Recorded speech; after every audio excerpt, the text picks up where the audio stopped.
Γεια σας, καλησπέρα. Στην Εύα, πόσα χρόνια διδάσκεις ελληνικά στο Τάμπερ?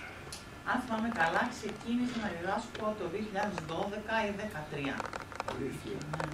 Και πόσους μαθητές έχεις και στο ποιο επίπεδο?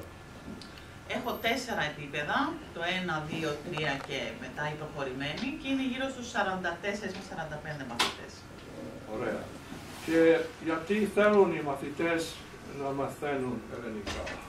Συνήθως οι μαθητές μου ταξιδεύουν πολύ στην Ελλάδα ή έχουν συγγενείς ή έχουν παιδιά που είναι παντρεμένοι με Έλληνες και ζουν εδώ. Η ελληνική γλώσσα είναι δύσκολη, τα ρήματα, το λεξικό, το προφορικό. Σίγουρα το πιο δύσκολο είναι το λεξιλόγιο και η καλή ορθογραφία. Εντάξει. Τι τους αρέσει στην Ελλάδα? Σίγουρα η μουσική, το φαγητό, η κουλτούρα, οι άνθρωποι, ο ήλιος, η θάλασσα. Ευχαριστώ. Και στα φιλανδικά,